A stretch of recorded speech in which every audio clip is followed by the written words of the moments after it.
성도의 3대 과제라고 하는 제목으로 말씀을 통해서 함께 은혜 받는 귀한 시간 되기를 주님의 이름으로 축원합니다. 인간 사회는 모든 것이 관계 속에서 이루어집니다. 관계와 관심은 상부상조하며 밀접한 관계를 지니고 있습니다. 효도는 부모에 대한 관심이고, 신앙은 하나님에 대한 관심이고, 충성은 관심의 농도를 의미합니다.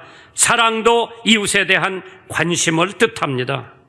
관심이 없으면 들리지도 않고 보이지도 않고 말하지도 않고 느끼지도 못하는 것입니다.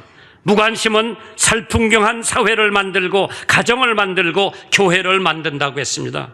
인간의 죄에 대한 하나님의 관심은 아들 예수를 십자가로 보내셨습니다. 관심은 봄비와 같다고 했습니다. 땅을 부드럽게 만들고 꽃을 피우게 합니다. 베드로전서 4장 8절에 무엇보다도 열심으로 서로 사랑할지니 사랑은 허다한 허물을 덮는다고 했습니다. 잠언 10장 12절에 미움은 다툼을 일으키며 사랑은 모든 허물을 가리워 준다고 했습니다. 요한복음 15장은 주님께서 제자들에게 세상을 떠나시기 전에 말씀하신 것입니다. 그런 까닭에 우리들의 관심과 신앙의 초점을 맞출 필요가 있다고 생각이 되어서 오늘 성도들의 3대 관계를 한번 살펴봤습니다. 첫째, 우리와 그리스도와의 관계. 두 번째로 우리와 서로와의 관계, 성도와 성도와의 관계. 세 번째로 우리와 세상과의 관계를 한번 생각하면서 함께 은혜 받는 귀한 시간 되기를 주님의 이름으로 축원합니다. 우리와 그리스도와의 관계, our relationship with Christ. 어떠한 관계를 맺고 있는가 한번 생각해 보세요. 죄인과 하나님과의 관계로 남남이었습니다. 떨어져 있었습니다. 원수 같은 관계를 맺고 있었습니다. 적대 관계였습니다. 아무 상관이 없는 관계였습니다. 그러나 죄를 고백하고 주님을 영접하고 하나님의 자녀가 된 이후에 우리의 관계는 사뭇 달라진 관계인 것을 믿으시기 바랍니다. 첫째로 생명체의 동일성입니다. Oneness in life. 나무와 가지가 한 줄기입니다. 요한복음 15장 5절에 나는 포도나무여 너희는 가지니 저가 내 안에 내가 저 안에 있으면 이 사람은 과실을 많이 맺나니 나를 떠나서는 너희가 아무것도 할 수 없느니라. 나와 예수님의 관계는 떠나야 떠날 수 없는 관계를 맺어줘야 열매가 주렁주렁 매달리는 줄 믿으시기 바랍니다. 떨어져서는 절대 생명을 가질 수가 없다고 했습니다. 빌립보서 2장 13절에 너의 안에 행하시는 이는 하나님이시니 자기의 기쁘신 뜻을 위하여 너희로 소원을 두고 행하게 하시느니라. 어떤 사람이 아기를 낳습니다. 머리가 둘이 달려있는데 그래서 랍비라고 하는 선생님에게 데려다가 이 아이가 한 명입니까? 두 명입니까? 물어봤어요. 랍비가 뭐라고 대답하는 거 하니 이쪽 아이 볼을 때려봐라. 그래서 이쪽 아이하고 이쪽 아이가 둘이 다 울면 하나 아이고 얘 맞은 애만 울면은 애는 둘이다. 그렇게 답변을 하더라고요. 명언이죠. 우리와 예수가 하나가 된다는 것은 기쁨과 슬픔이 내게 전달되고 동일시 되어 일체감을 느낀 것입니다. 도와줄 자를 도와주지 못할 때에 마음이 아파서 잠을 이루지 못한다면 곧 예수의 마음이 우리에게 전달된 것이라고 우리는 예수님과 일체된 것을 여러분들은 명심하시기 바랍니다. 두 번째로 우리는 서로 의존하는 관계를 가지고 있습니다. Entire dependence. 예수님은 나를 의존해서 전도가 되기를 원하죠. 지금 예수님이 어떻게 전도하십니까? 못해. 여러분과 나를 통해서 예수님이 전도하시는 겁니다. 또 나는 예수님의 성령을 의지해야만 말씀도 증거하고 전도도 할 수 있고 선한 일도 할 수 있고 사랑도 할 수 있습니다. 요한복음 15장 6절에 사람이 내 안에 거하지 아니하면 가지처럼 밖에 버리워 말라지나니 사람들이 이것을 모아다가 불에 던져 사른다고 했습니다. 사람들은 다 독립을 좋아합니다. 3살만 되면 밥 숟갈도 자기 혼자 먹는다고 야단입니다. 왜? 3살 먹은 애가 엄마 숟갈로 밥 안 먹으려고 자기가 떠먹으려고 그러죠. 다 흘리면서 자기가 자꾸 먹겠대요. 먹여주려고 그래도 싫다고 그러죠. 미국은 18살만 되면 독립해서 나가 산다고. 참 신기해요. 어디 가서 새빵 하나 얻어가지고 나가 사는 사람들이 많이 있더라고요. 왜? 부모의 통대받지 않고 자기가 자유롭게 자기가 독립적으로 살아본다고. 열매 맺지 못하는 성도는 주님과의 관계가 끊어졌으니 빨리 관계 개선을 하라고 했습니다.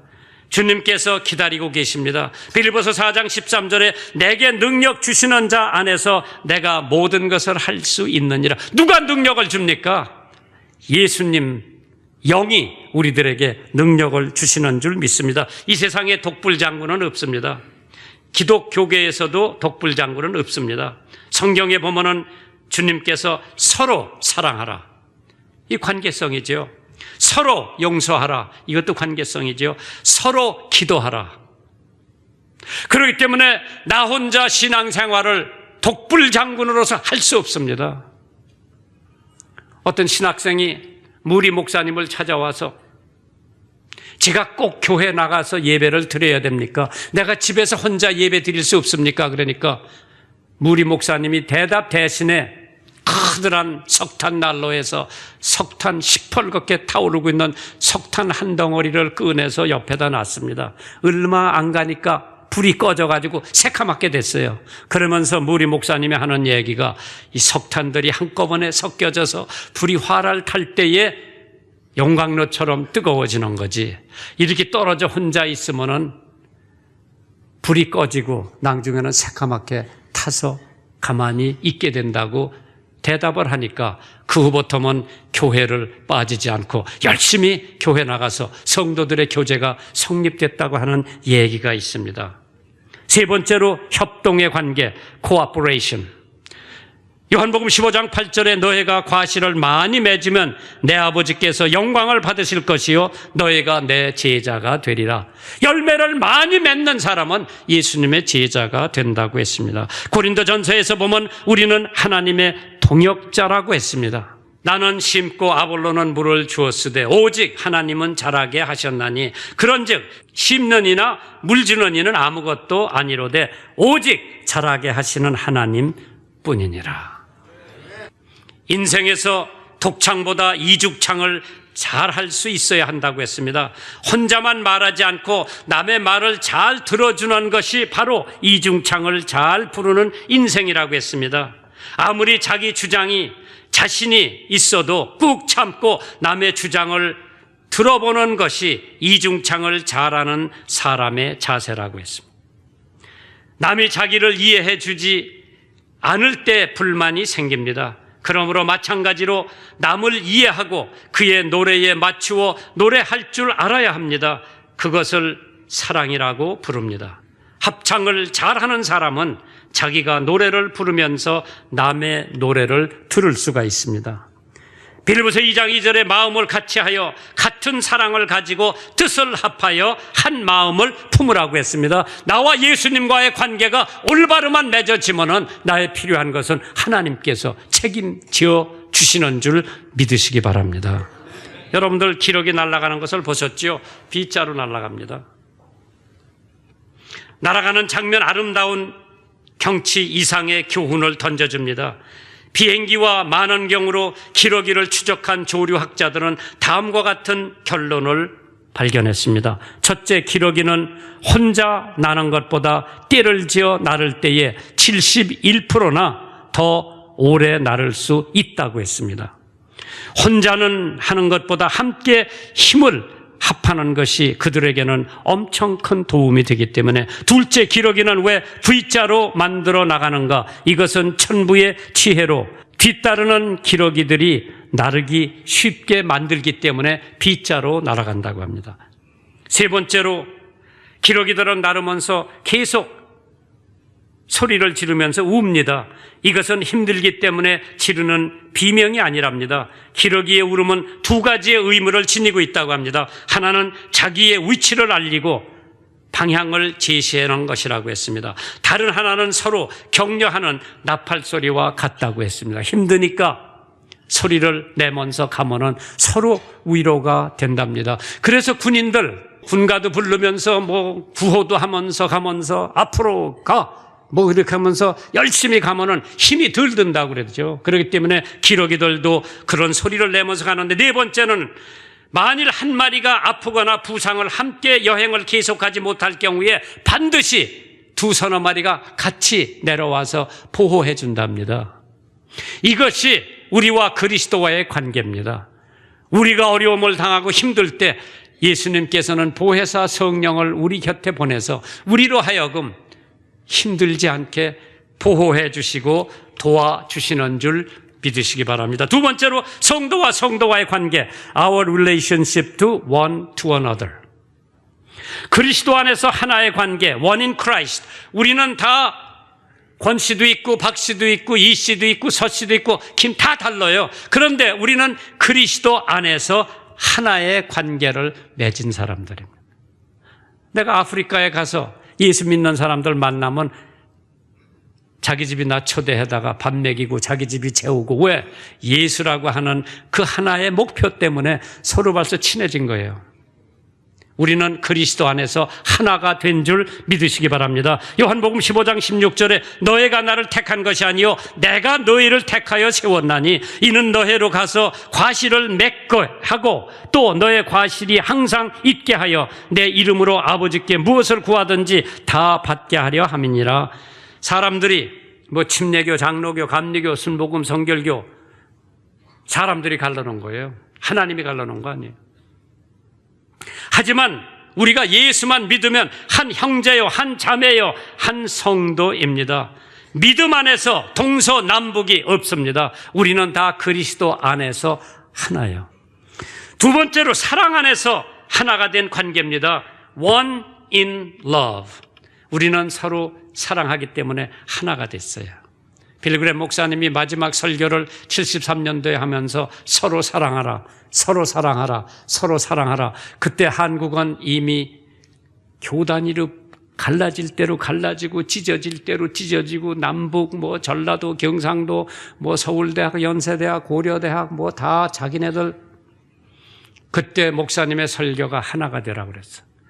서로 사랑하고 하나가 되라. 그래야 하나님께서 한국 민족을 축복해 주신다. 73년에 한국에 대형교회가 생기고 교회가 급성도로 부흥되고 발전됨으로써 한국 경제가 70년 초반부터 살아나기 시작했지요. 이거는 우연이 아닙니다. 우리 성도들이 하나가 될 때에 하나님께서 이 민족을 축복해 주시고 도와주시는 줄 믿으시기 바랍니다. 요한복음 15장 12절에 내 계명은 곧 내가 너희를 사랑한 것 같이 너희도 서로 사랑하는 이것이니라. 새 계명을 너희에게 주노니 서로 사랑하라. 내가 너희에게 사랑한 것 같이 너희도 서로 사랑하라.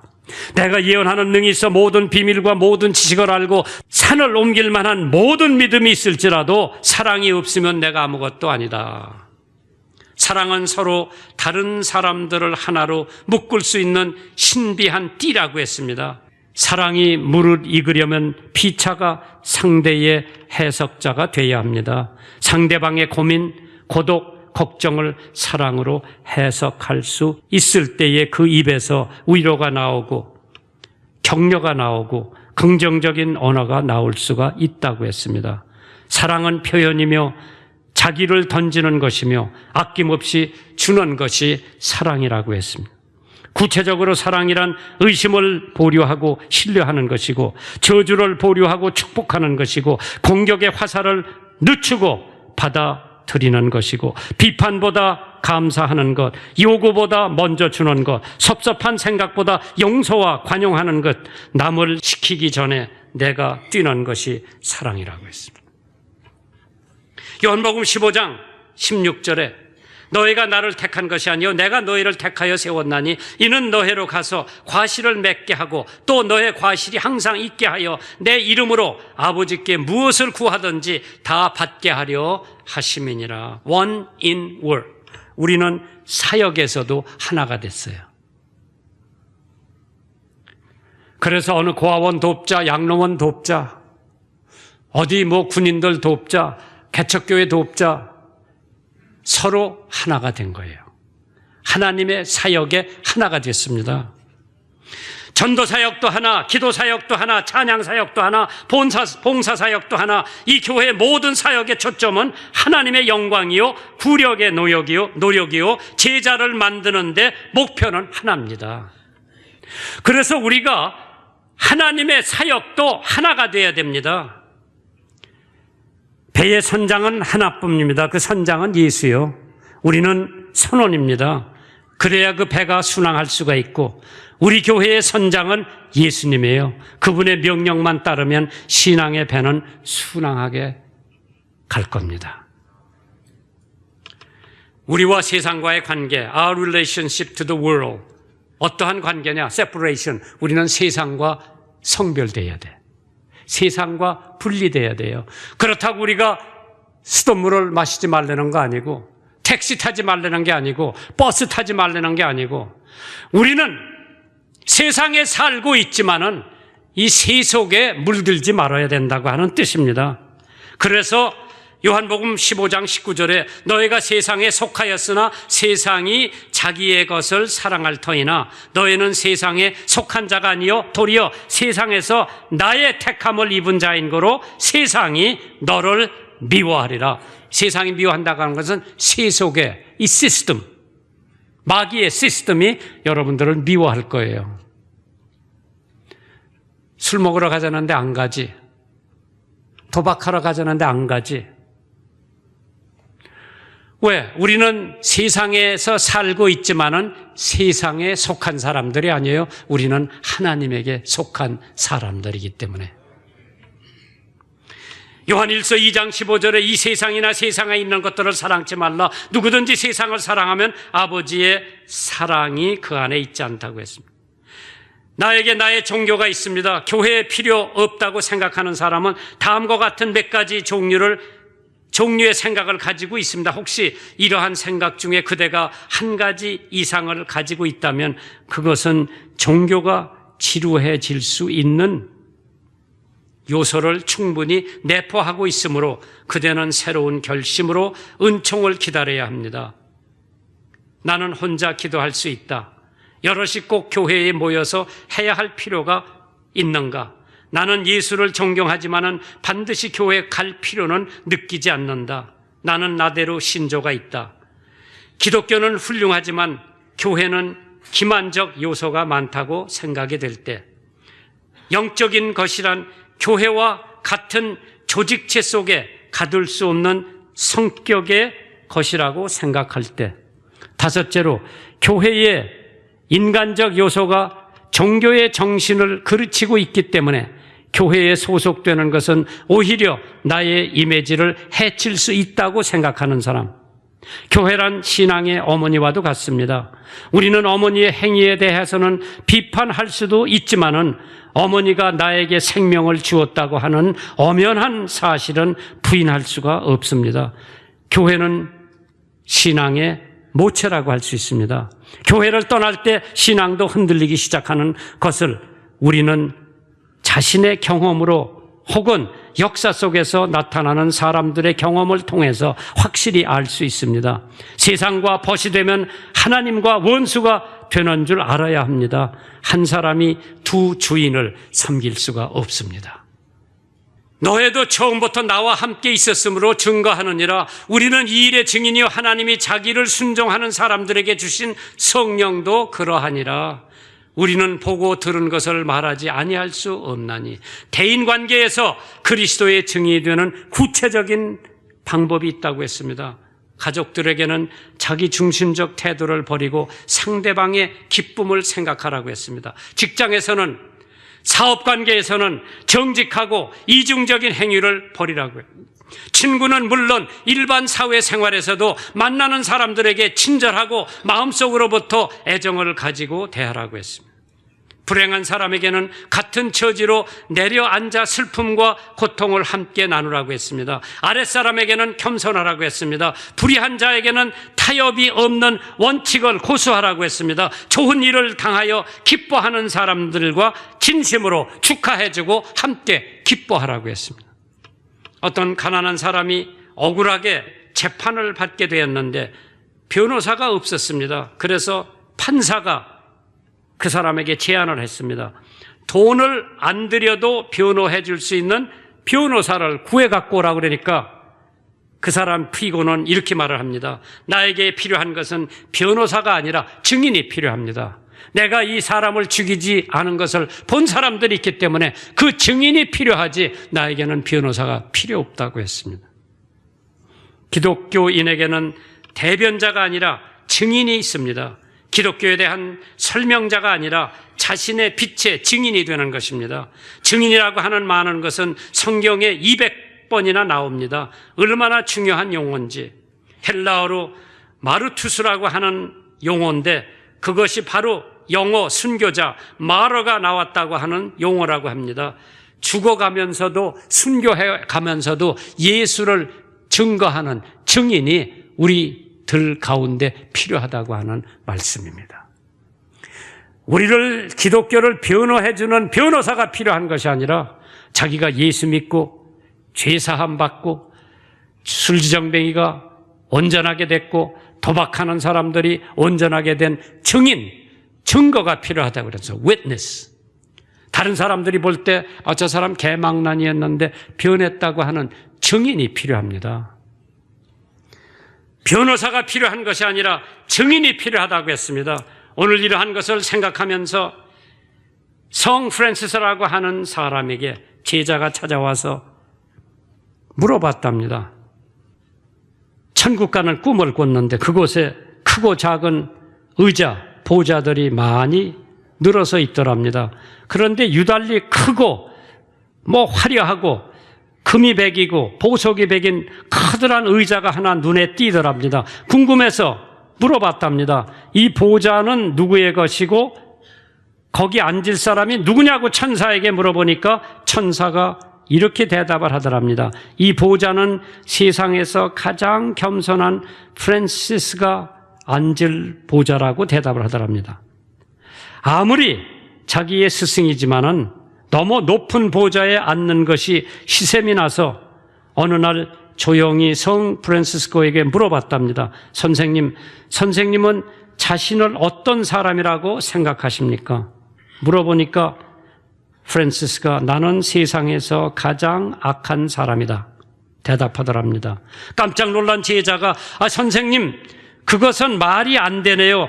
위선이고 거짓입니다. 세상에는 나쁜 사람들이 얼마나 많이 있고 선생님은 성자로 일컬어지는데 어찌 선생님이 세상에서 가장 악한 사람이라고 말씀하십니까? 그것은 말이 안 됩니다 하고 항의를 하니까 그때 성 프란시스코가 이렇게 대답을 하더랍니다. 자네는 나를 몰라서 그런 말을 하는 걸세. 나는 참으로 큰 죄인이라네. 만일 하나님께서 내게 베푸신 큰 은혜를 다른 사람에게 베풀으셨다면 그들은 모두 나보다 훨씬 더 훌륭한 사람이 되었을 것이요. 하나님을 위하여 더 많은 일을 했을 걸세. 나는 오직 하나님의 은혜로 오늘의 내가 되어 있을 뿐일세 라고 대답을 하더랍니다. 바울 사도의 외침이 똑같습니다.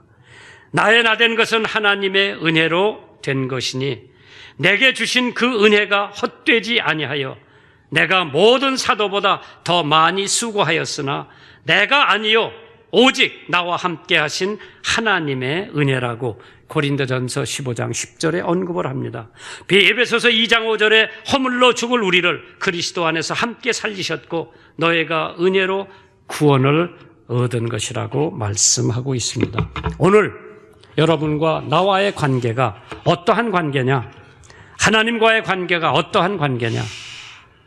세상과의 관계 어떠한 관계냐? 깊이 인식하시면서 다시 한번 올바른 관계 성립이 되기를 주님의 이름으로 축원합니다.